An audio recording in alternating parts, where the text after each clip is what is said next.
हृदयी स्पंदन ठेवून नाती नूतन नित्य गुंफते ती.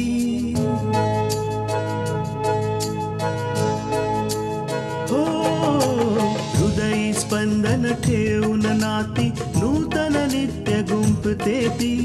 अंगणाची किरणे होऊन घरटे स्वर्णिम करते ती. स्मित फुलवून अधरांवरती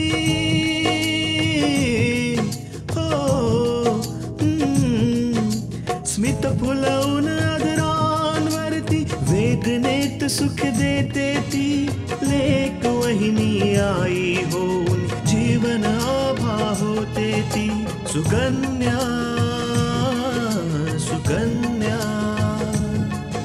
सुकन्या आमच्या कन्या. रमाचा फोन आलता. काय म्हणत होती? ती आणि शैलू इकडे येत आहेत. कशी आहेस तू? मी बरी आहे बेटा, तू कशी आहेस? मी ठीक आहे आई. तू रडतेस का? काही नाही, बस असंच आईशी बोलत होते म्हणून डोळे भरून आले. आणि आजचं सत्य हे आहे की माझी मुलगी बिंदिया तुझ्या मुलाबरोबर बाहेर कुठे फिरायला चालली आहे. त्यांनी जे केलं ते केलं, पण जोपर्यंत ह्या आपल्या बरोबर आहेत तोपर्यंत आपलं कर्तव्य आहे की आपण यांची काळजी घ्यायला हवी.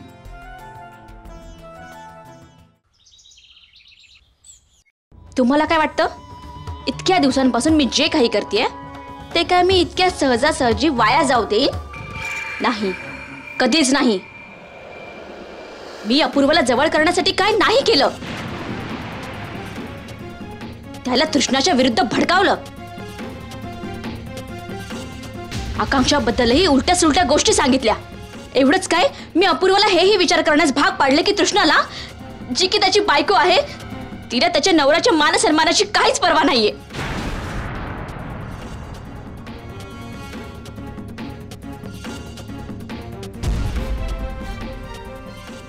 तिला तर फक्त आणि फक्त आपल्या माहेरच्यांची पर्वा आहे. आणि मी काही प्रमाणात यशस्वी झाले होते. अपूर्व माझ्या जवळही आले होते.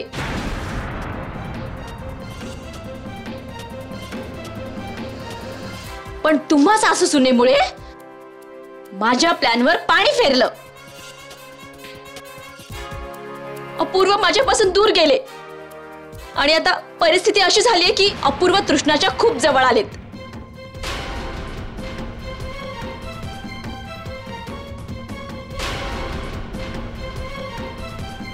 म्हणूनच मी अपूर्व सोबत बाहेर जाण्याचा हा प्लॅन बनवला होता, जेणेकरून या 2 दिवसांमध्ये मी अपूर्वाच्या इतक्या जवळ येईन की तो माझ्यापासून दूर जाण्याचा विचारही नाही करू शकणार.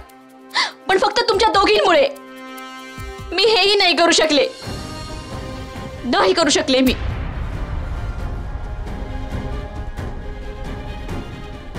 पण एक गोष्ट तुम्ही दोघीही चांगल्या प्रकारे लक्षात ठेवा की अपूर्वाला माझ्यापासून कोणीही हिसकावून घेऊ शकत नाही. कारण अपूर्व फक्त माझ्यावर प्रेम करतात, तृष्णावर नाही. आणि मी अपूर्वाला तृष्णापासून दूर करूनच राहील. बिंदिया,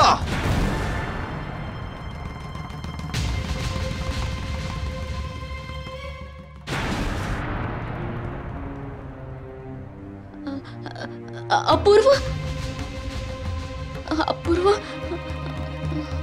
ते असं झालं की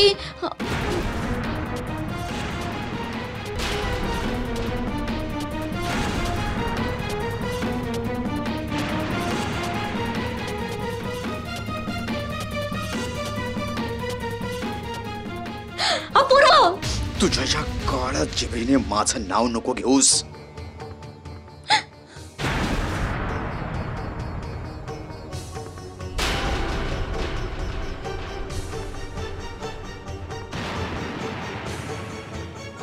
मला माहित नव्हतं की मी अशा मुलीला माझ्या घरी आश्रय दिलाय जी स्वतः माझ्यावर उलटा वार करेल.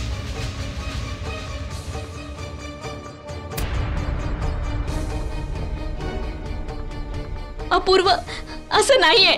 तुम्ही प्लीज माझं एकदा म्हणणं तरी ऐकून घ्या. मला तुझं काही ऐकायचं नाहीये बिंदिया.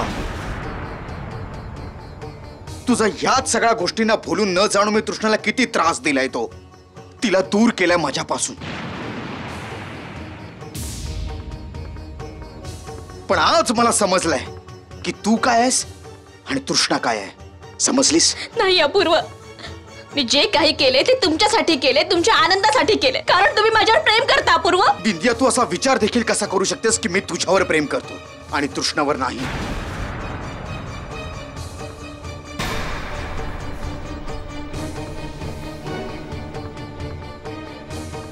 एक गोष्ट कान उघडी ठेवून ऐक की मी आजही तृष्णावरच प्रेम करतो आणि उद्या देखील तृष्णावरच प्रेम करेन.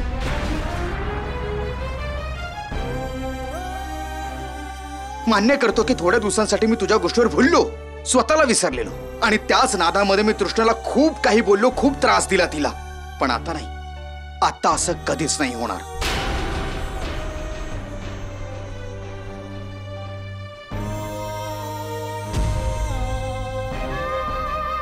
आणि देव ना करो जर आमच्या दोघांमधलं प्रेम कधी काळी संपत जरी आलं ना, तरीही मी तृष्णाला कधीच नाही सोडणार. कारण पती आणि पत्नी मधलं प्रेमाचं बंधन एवढं अतूट असतं ना, जे कधीच तोडता येत नाही.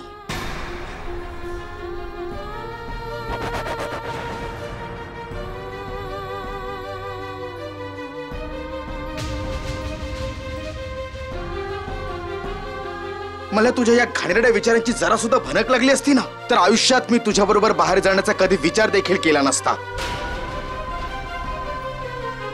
लाज वाटायला हवी तुला. ज्या माणसाने तुला नोकरीला लावलं, एवढी मदत केली तुझी, त्याच माणसाचा घर संसार उद्ध्वस्त करायला निघालीस. हे तू खूप चुकीचं वागलीस बिंदिया.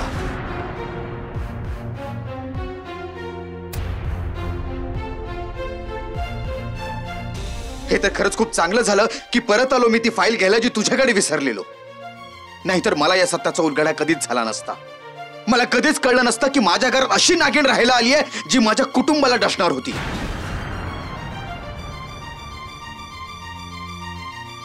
बिंदिया, तू आणि तुझी ही आई आत्ताच्या आत्ता माझ्या घरातून चालते वा.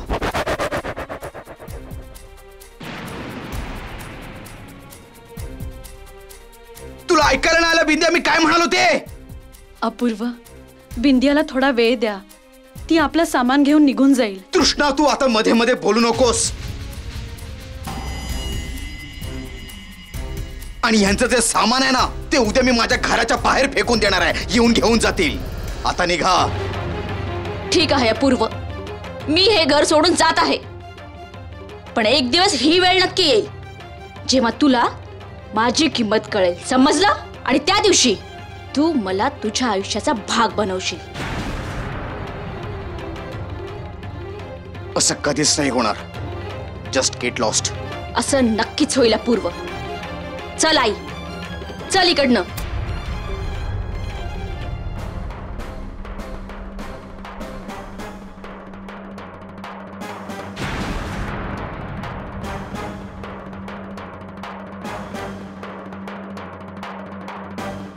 सुकन्या आमच्या कन्या.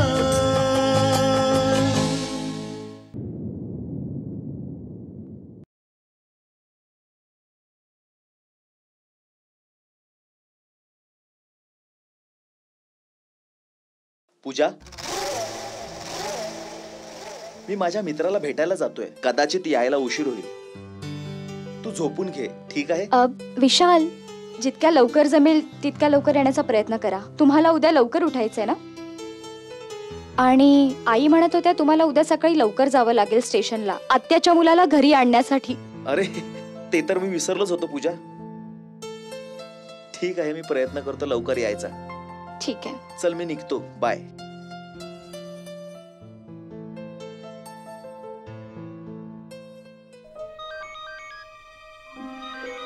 बिंदिया, वाटतंय की बिंद्याने दादाला आपल्यासोबत जाण्यासाठी तयार केलंय. अभिनंदन बिंदिया. अखेर तू दादाला स्वतः सोबत नेण्यासाठी तयार केलंसच. पूजा, मी अपूर्व सोबत नाहीये आणि नाही त्या घरात आहे. का? काय झालं बिंदिया? पूजा, हे सगळं सांगण्यासाठीच तर मी तुला फोन केलाय.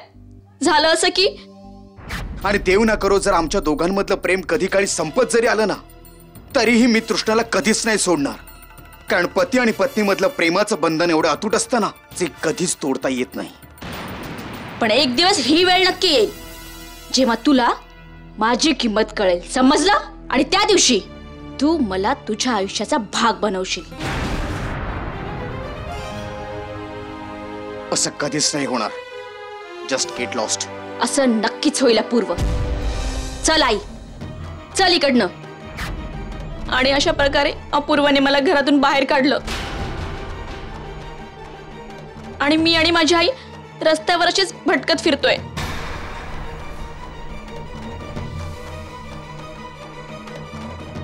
मला तर विश्वासच बसत नाहीये बिंदिया की अपूर्व दादा तुझ्यासोबत असा वागला. पूजा, पण हेच खरंय. पण मी सुद्धा शांत बसणारातली मुलगी नाहीये. मी अपूर्वाला मिळवण्यासाठी काहीही करीन. आजपर्यंत मी त्यांच्यावर प्रेम करत होती म्हणून त्यांना मला मिळवायचं होतं. पण आता अपूर्वाला मी कुठल्याही परिस्थितीत मिळवेन. आता अपूर्व माझं ध्येय आहे आणि आता अपूर्वाला मिळवण्यासाठी मी काहीही करायला तयार आहे. मला पण तर हेच हवंय बिंदिया की तू तृष्णा वहिनीला अपूर्व दादाच्या आयुष्यातून बाहेर काढावस. आणि ह्या कामात मी तुझ्या बरोबर असेन. हो पूजा, मला तर यावेळी तुझी खूप गरज आहे.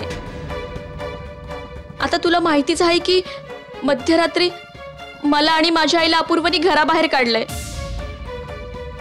आणि तुला हेही माहितीये की मी या शहरात कोणाला ओळखतही नाही की जिथे मी राहू शकेन. जर तू कोणाला ओळखत असशील जिथे मी आणि माझी आई राहू शकेन, फक्त 2-3 दिवसांचाच प्रश्न आहे पूजा. त्यानंतर मी स्वतःचा काही ना काही बंदोबस्त करेनच. मी बिंदियाची मदत तर करू शकते, पण जर का दादाला कळलं ना तर तो माझ्यावर रागवेल. नाही, कोणत्याच परिस्थितीत मी हे घडू नाही देऊ शकत. हॅलो हॅलो पूजा, तू ऐकतेस ना? हॅलो. हो बिंदिया, ते मी तुझ्याबद्दलच विचार करत होते. बिंदिया, हे बघ, मी असं कोणालाच नाही ओळखत ज्याच्याकडे मी तुला पाठवू शकेन. आणि तुला तर चांगलंच माहितीये की आकांक्षावरून इथे किती प्रॉब्लेम सुरू आहेत. म्हणून मी तुला ह्या घरी पण नाही बोलावू शकत. मला काहीच कळत नाहीये की मी काय करू बिंदिया. काही हरकत नाही पूजा, मी कुठे ना कुठे माझी व्यवस्था करीनच. ठीक आहे बिंदिया. आणि हो, मला फोन करत राहा तू. वेळ काढून मी तुला भेटायला नक्की येईन. ठीक आहे, बाय बाय.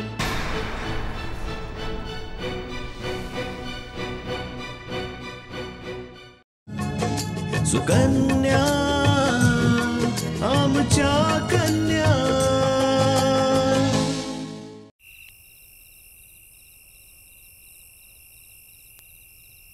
काय बोलली ती?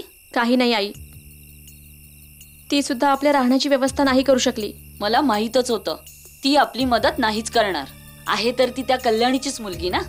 नाही आई, असं काहीच नाहीये. पूजाला हे सगळं कळाल्यावर खूप वाईट वाटलंय. जर तिच्या हातात काही असतं तर तिने आपली नक्कीच मदत केली असती.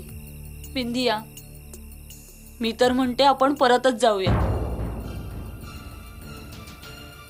मान्य आहे की आपल्या डोक्यावर छप्पर नाहीये, आपलं घर गहाण पडलंय, पण आपल्याकडे जे उरलेले पैसे आहेत ना, त्या पैशातून आपण कुठेही घर भाड्याने घेऊया आणि कसं बसं आपलं घर चालवूया.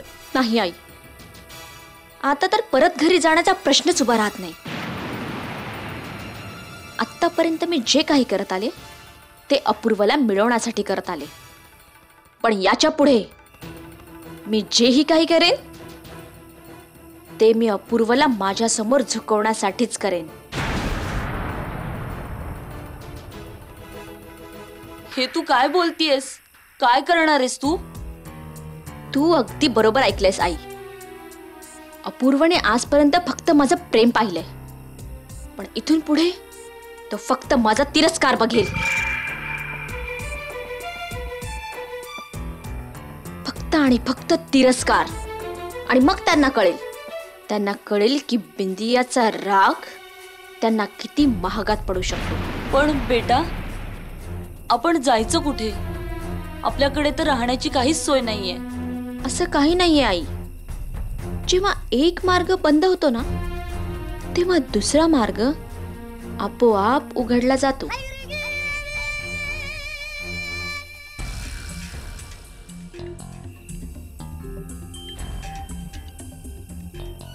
हॅलो, मी बोलतेय. बिंदिया.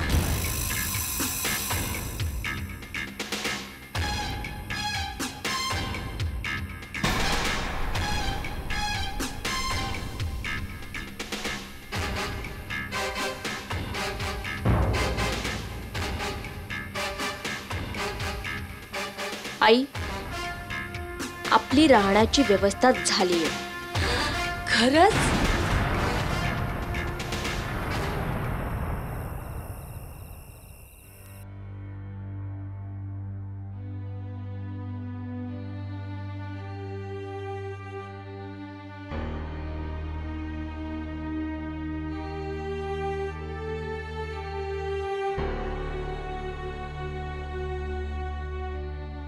पाणी.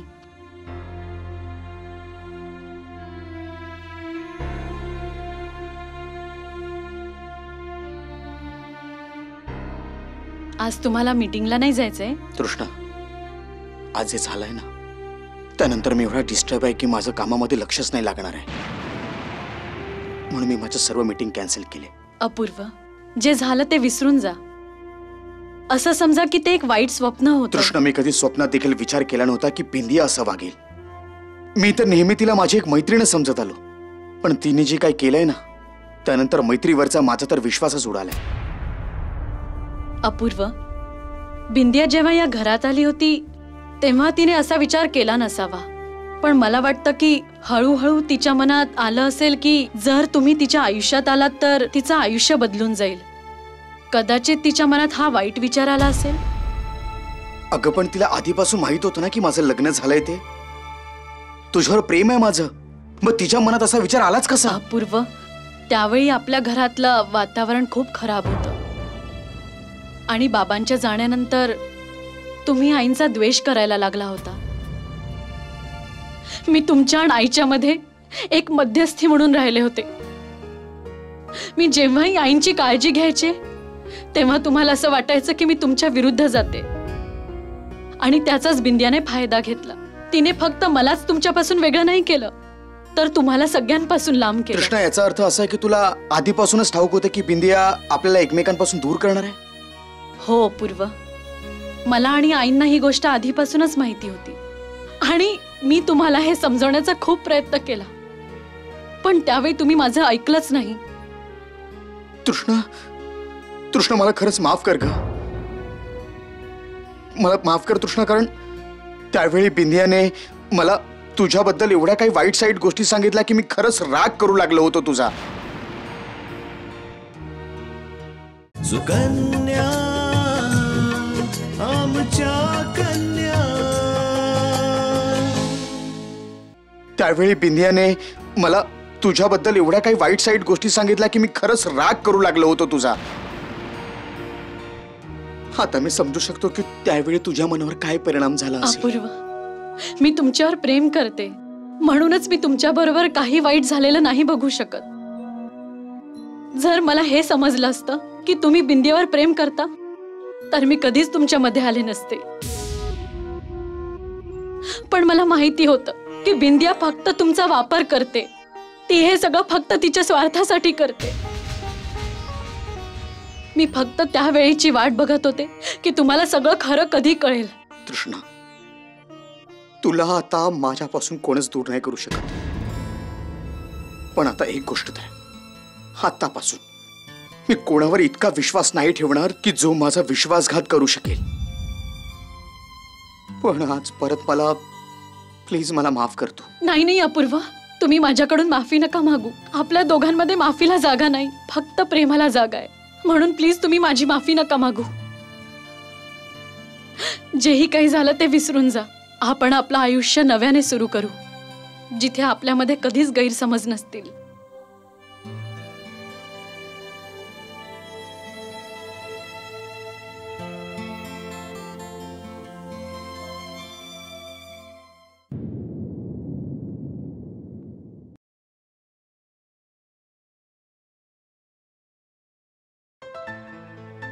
आकांक्षा, विराज. औषधं घेतलीस तुझी? हो. बरं, आता लवकर झोप. असं रात्रभर जागणं तुझ्या तब्येतीसाठी चांगलं नाहीये. आराम कर. मी थोड्या वेळात झोपते विराज. मला तुमच्याशी थोडं बोलायचंय. तुम्ही जरा बसा ना.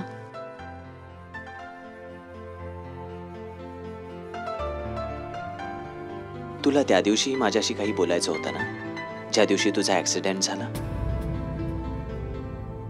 आकांक्षा, तुझं आणि माझं नातं एवढं समजुतीचं आहे की आपल्याला काही सांगण्यासाठी शब्दांची गरज नाही पडत. आपल्याला ते मनोमन कळतं. पण तरीही काही गोष्टी अशा असतात ज्या बोलायला आणि ऐकायला छान वाटतात. तुम्ही बरोबर बोलताय विराज. पण काय आकांक्षा? काही नाही. ठीक आहे आकांक्षा, तू तर बोलू शकत नाहीये जे तुला बोलायचंय, पण मी तुला माझ्या मनातली एक गोष्ट सांगतो. आकांक्षा, माझं तुझ्यावर जीवापाड प्रेम आहे.